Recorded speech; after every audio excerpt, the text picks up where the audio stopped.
How's everybody doing out there? This is Dr. Kerry Neal, host and moderator for Urban Birds and Bees, the podcast. And we're here at the world famous Doolin's restaurant here on Crenshaw, the place for iconic soul food. And we're here to celebrate the 30-year anniversary of the New Leaders, an organization that was co-founded by John Hope Bryant and Judge Kevin Ross.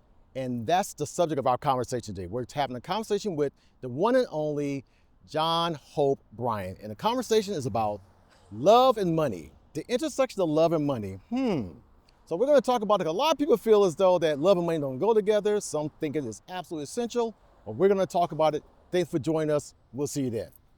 Good evening, everyone. Welcome to another amazing time with Urban Birds and Bees. And we're here at the world famous Doolin's on Crenshaw, a staple in the city of Los Angeles. Been here like 20 and 50 years, I think. What Greg was saying.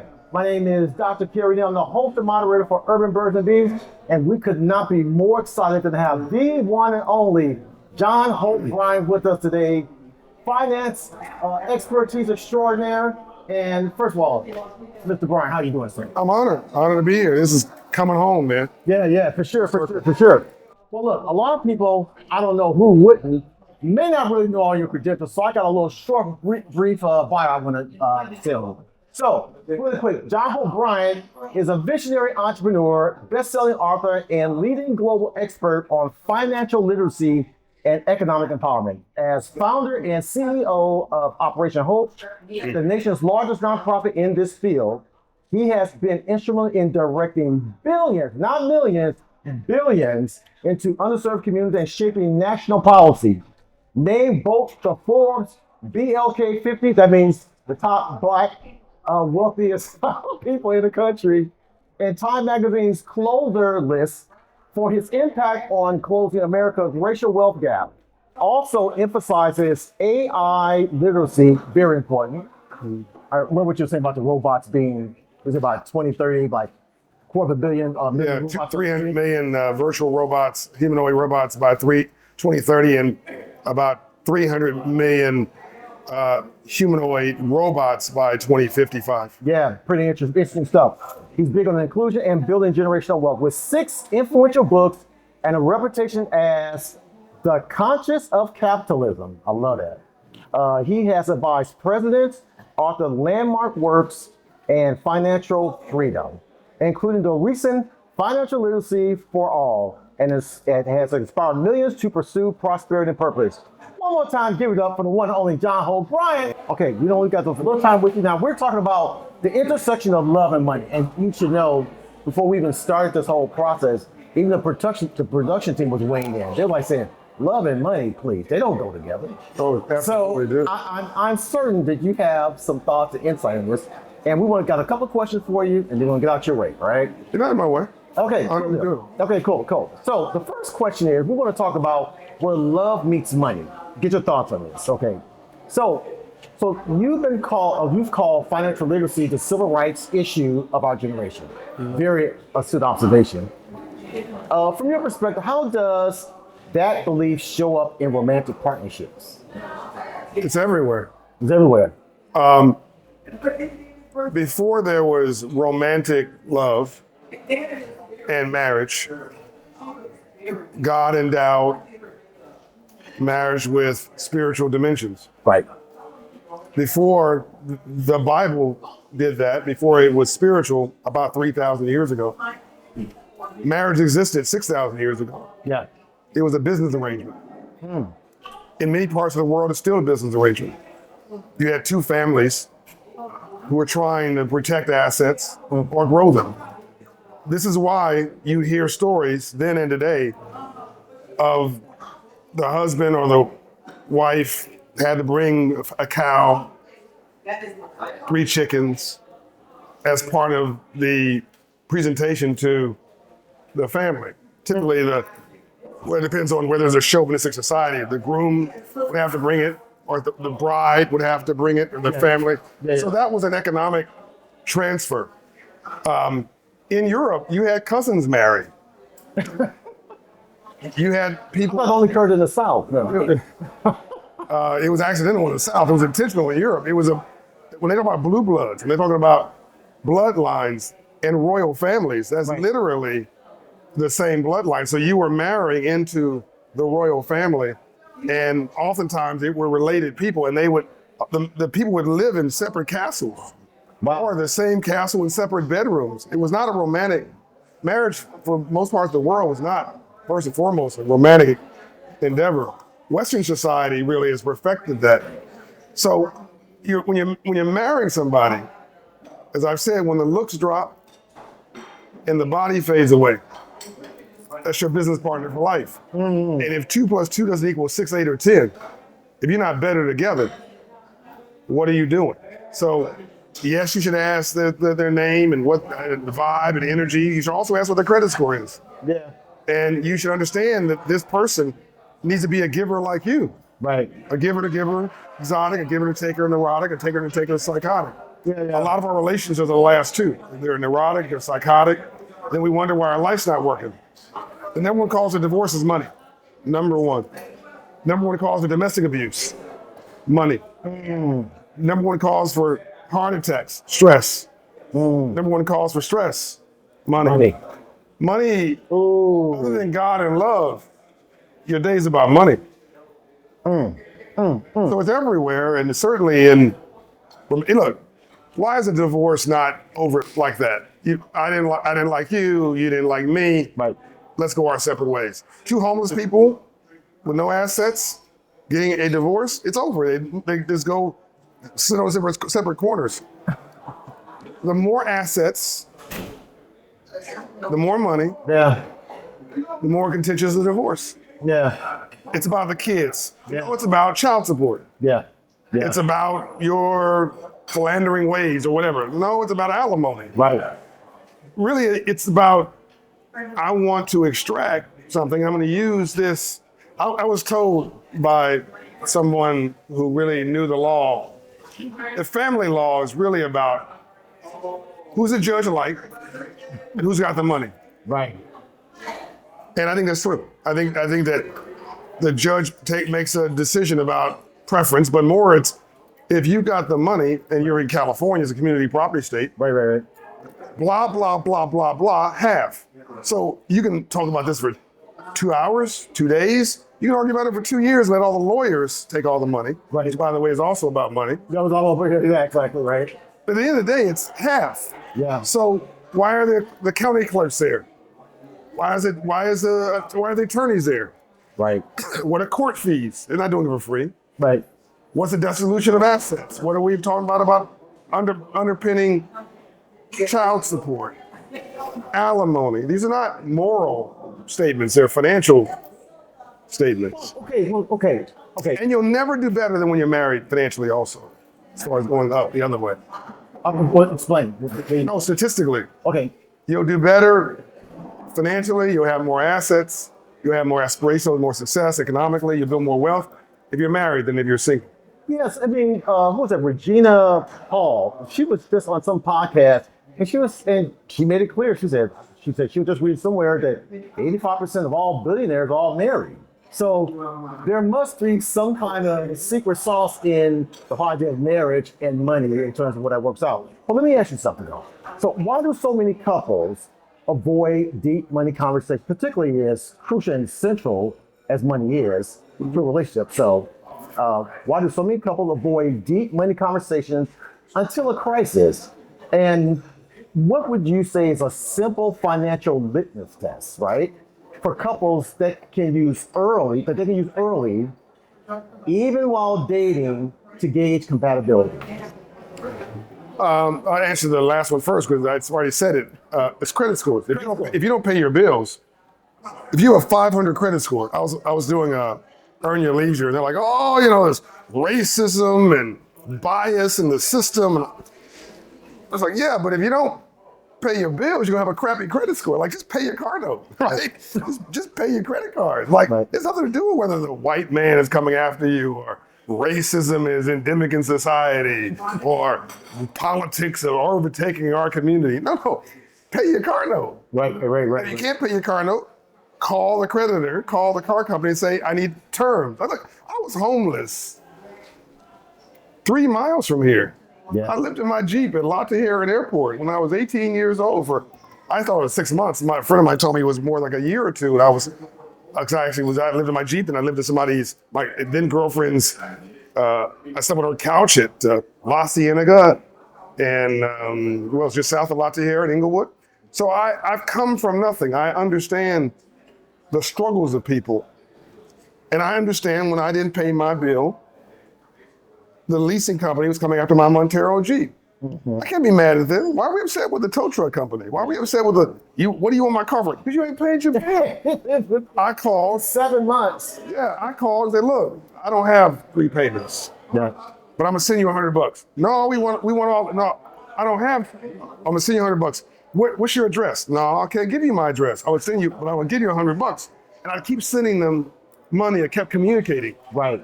And they found somebody else to chase. They found somebody else to repossess. Right. They would talk mean to me because I owe the money. I knew that wasn't personal.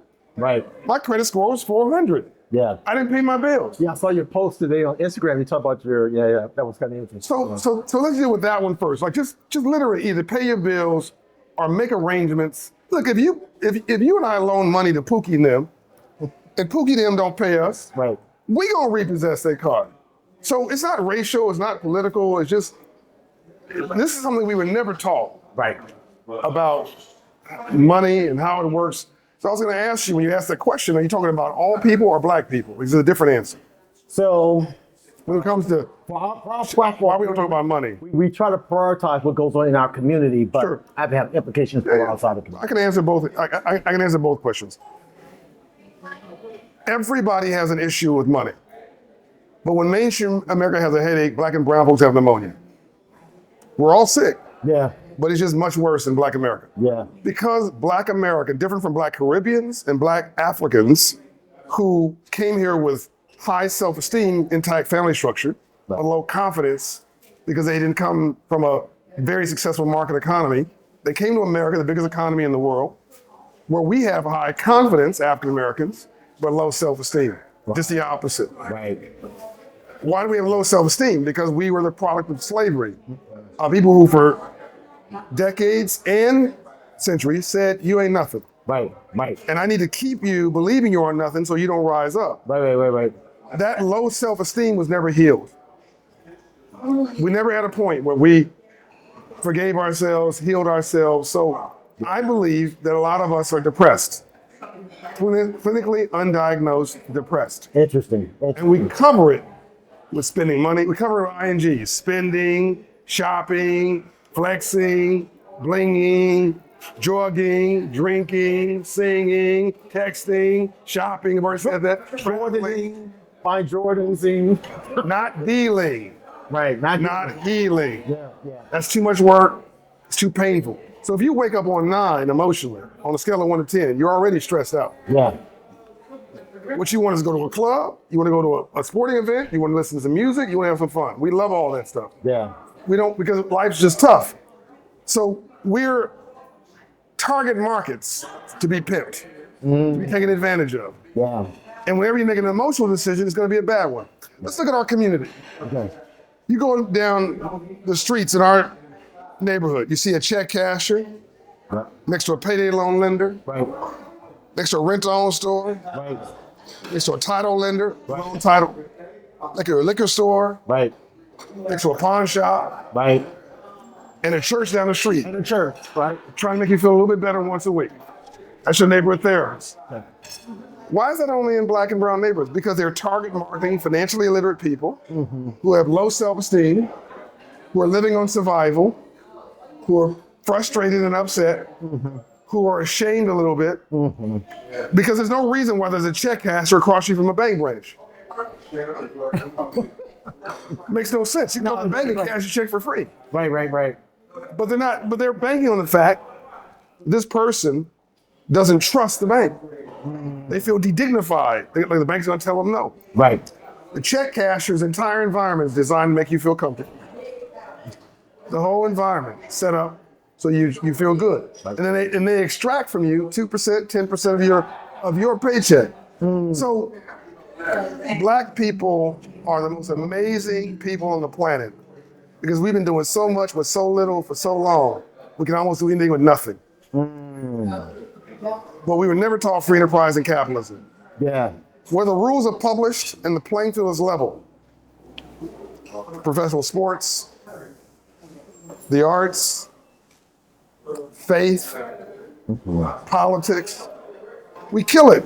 But no one's ever leveled the playing field and taught us free enterprise, capitalism, financial literacy. That's why I say financial literacy is a civil rights issue of this generation. That's why I say we got to go from civil rights to civil rights, Yeah. the streets to the suites. Yeah. That's why I talk about this as important as the right to vote.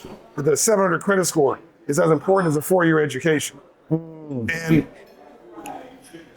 the average credit score for Black America, not poor people, all of us, is 620. Now, that means half of us wake up in the morning, can't go get a decent car loan, Right. not at 620. Right. Can't get a mortgage to buy a home, Right. not as a hard money loan, not at 620. Right. You can't get a business loan at 620. You need, that's risky credit. You need above 700 for that. So we wake up, again, emotionally distressed, frustrated, pissed off, a little angry at the world, understandably so, low self-esteem maybe. And we wake up assuming it's racism, assuming the bank is racist, assuming it's discrimination. So, well, if you walk in the bank and you got a chip on your shoulder and you don't like the banker, well, the banker's not gonna like you either. Right. And on top of that, your credit score is 620, 640. The bank doesn't want to be sued. They're not gonna tell you, I'm sorry, this is like a bus accident. We can't. So we, Operation Hope, the organization I founded, Right. we're the only nonprofit allowed to operate inside of a bank branch in U.S. history. Right. So my job is to get the bank out of the no business, back in the yes business. So we get the credit score up 54 points in 6 months, Right. 100 points in 24 months, 120 points. Nothing changes your life more than God or love than moving your credit score 120 points. Getting the debt down $3,800, your savings up $1,200. Right. For somebody making $50,000 a year or $60,000 a year, that's transformational. Yeah. Now, the credit score is now 680, 700. The bank can say yes. Yeah. They want to say yes. They can't make a profit unless they make a loan. Yeah. Yeah. But they're not going to make a loan if they think you're going to default. Yeah. Yeah. So we just think we found fundamental. It is fundamental, it's basic. And I found that most of our people never got the thing we're talking about. So it's not that we're dumb or we're stupid. Right. It's what we don't know that we don't know. Right. But we think we know. Right. We Right. confuse cash flow with building wealth. Right. You make money during the day, you build wealth in your sleep. Yeah. Yeah. No, that's awesome. So as our time is wrapping up here, you know, I attended the men's Oh yeah, KJLH. the KTLH event Men's in conference. Cal State Dominguez Hill. Men's Empowerment Center. And you said something I thought was so powerful. You said, we're not human beings having a spiritual experience. Yeah. We're spiritual beings Yeah. having a human experience. Yeah. So one of the things I think about, I mean, that was powerful what you just said. So let's say. Well, you said it actually. You said it powerfully. I didn't say it. I'm listening to you. No, yeah, I got to record. That's how I'm promoting the podcast. It was interesting. But anyway, one thing I thought was powerful what you said, when you said that, is this whole idea of somewhat of a transformation that the man and the woman has to have in terms of them coming together, right? And then the idea of perpetuating what they know that will blaze a trail for generational wealth, right? Talk about that process now that they got their stuff together. Yeah. How do they disseminate that to their children? Yeah. This is one of the most important questions in life itself. Right. I'm not about money. I'm not about wealth. I'm not about the cash, the dollar, the bucket, the bills, none of that stuff, the flash, none of that. I am really about every day working to become reasonably comfortable in my own skin. That's my daily bread. You got to say that again for the people in the back in here. Say what you just said. For the folks in the back of the room. The back of the My number one asset is not my net worth or my cash flow or what I own or what I've done, or my payroll is $2 million every 2 weeks for my company. We've invested $4.5 billion in underserved neighborhoods. None of that is what I'm about. That's what I do. What I'm about is becoming reasonably comfortable every day in my own skin. And when I go to bed at night, my mission is to wake up the next morning a software upgrade, a little bit better than when I was when I went to sleep. Yeah. Most of us are not comfortable in our own skin. Yeah. Yeah. So if I don't like me, I'm not gonna like you. Yeah.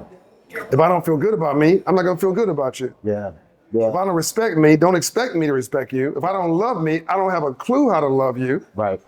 Here's the big one. If I don't have a purpose in my life, I'm gonna make your life a living hell. Yeah. Because whatever goes around, comes around. So now you translate this to relationships. Yeah. Yeah. A giver and a giver is exotic. A giver and a taker is neurotic. A taker and a taker is psychotic. A lot of our relationships, as I said earlier, are the last two. Yeah. Neurotic at best. Someone's a giver, someone's a taker. Right. She's fine, or he's handsome, and oh, I like this about him, I like that about him. But then they go off on you, they're throwing a chair at you, they call you out of your name. They're not talking to you necessarily. That's their own drama. Hurt people hurt people. Right. Right. Hurt people hurt people. There's an old Southern saying, no matter how much I love you, my son or my daughter, if I don't have wisdom, all I can give you is my own ignorance. Ooh. Ooh. So out of love, we pass down bad habits from generation Yeah. to generation. Oh, So man, that's true. you can love somebody and give them really bad advice. Yeah. My mother told me she loved me every day of my life. High school education, went back to school, Juanita Smith at age 62, got her high school equivalency, Marshall cap and gown. For those who were 18 years of age, I was there, so proud of her. Divorced, single woman, raised 3 kids, Right. full of dignity, full of self-love. Even though her mother didn't tell her she was loved, and her daddy was left at home at an early age, she decided to turn her storm into a rainbow. You cannot have a rainbow without a storm first. Yeah. So she wasn't loved, but she decided to love her children. Yeah. Yeah. So she told me, I love you every day. Every day. Nothing more powerful than a kid being told they're loved. Yeah. I've got many problems, but self-esteem is not one of them. That is the essence of who I am, is that I was okay 25 years ago, 30 years ago, talking about capitalism and free enterprise. And Yeah. people laughed at me, man, in this community. Oh, here he comes again. Oh, financial literacy. Oh. Right. They wanted to talk about civil rights. They wanted to talk about politics. Right. They wanted to talk about police brutality, whatever it was. Yeah. Cool. You guys talk about that. Right. We need all that. Right. I'm doing this. Right. Eagles don't fly in packs.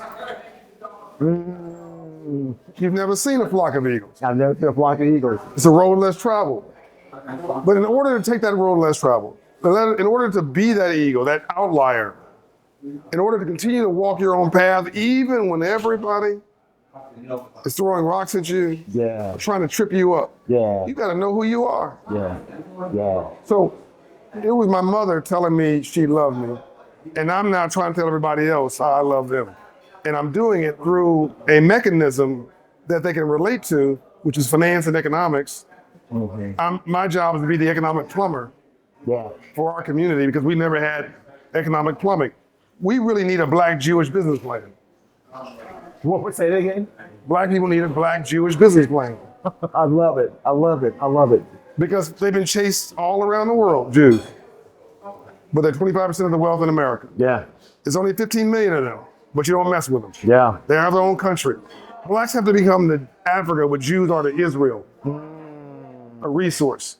Yeah. So we need family, we need ourselves, then we need family, husband and wife relationship, then we need community, then we need culture, Yeah. Yeah. then we need nation, Yeah. and then we need nation building and partnership across the oceans. Yeah. Because the largest group of people in the world other than Asians are blacks. 1.6 billion combined in the world. Yeah. We are incredibly powerful. Yeah. But as long as we're distracted, as long as we're it would have been Malcolm X said, we've been bamboozled, we've been tricked, we've been fooled, we've been hoodwinked, we've been run amok. Right. So I'm just trying to bring some clarity. Because whenever we focus on anything, as I said earlier, Right. and we master it, we mastered F1 racing, Lewis Hamilton, tennis, the Williams sisters, golf, Right. Tiger Woods. I mean, hockey. I mean, Anything athletic prowess, yeah, you're right. any place that you let us settle in and teach us the rules, Right. we kill it. Yeah. We've never tried capitalism and free enterprise. Wow. Why is that? What do you think that is? People have been trying to keep us from it because we were assets. They don't want us to own assets. Blacks were literally an asset. Right. If you find a bank over 170 years old, it's history. Right. Like JP Morgan Chase as an example, not picking on them, Truist Bank. Yeah. If you go back to their records, you'll see a loan made to a farmer, plantation owner, and you'll see amongst the inventory, cows, goats, slaves. Yeah. We were collateral Yeah. for loans. So for some people, Yeah. this would be the ultimate reversal. Yeah. But God still sits on the throne. Yes, he is. If you want to make God laugh, tell him your plan. This country now needs all of us, needs all of God's children, white people to be prosperous, Latinos, Asians, Indians, African Americans, Native American Indians, women. This economy won't prosper for the next 20 years for the first time in history unless all of us are rowing the boat in the same direction. Yeah. That's never happened before. Yeah. It used to be that you could just do it with white people. Yeah. Not anymore. Yeah. So I think this is a moment in history, and it's time for us to get our act together. I'll leave you with this. Black people have mastered creativity, culture, and cool. We say it's cool in North Korea. Absolutely. What happens when we master capitalism, commerce, and community? Oh, we would so kill the game. Everybody give it up for John Hope Bryant, gracing the Urban Birds and Bees platform. Sir, absolute honor and pleasure. And don't forget to get his book, Financial Literacy for All, now at And listen to my podcast, Money and Wealth, in addition to his. right, the podcast. Go ahead and tell about the podcast. And it's top 50 for entrepreneurship in the country on Apple, called Money and Wealth, top 150 for business. Go to Operation Hope, get your coaching and counseling. We scholarship you in. Yeah. So we'll give you a scholarship between $1,000 and $5,000. We'll get to put a private banker around you. Cost you nothing, just your time. Wow. Well, we have a lot of information. We'll disseminate up to the others. John Hope Bryant, thank you much for your time. Thank you for turning in to Urban Birds and Bees. I'm Dr. Kerry Neal, your host and moderator. And until next time. And come to Doolin's. And And have come to breakfast, Doolin's, right. breakfast, lunch, or dinner. Absolutely. Support this bad brother. Absolutely. All right. Thank you much for your time. My pleasure.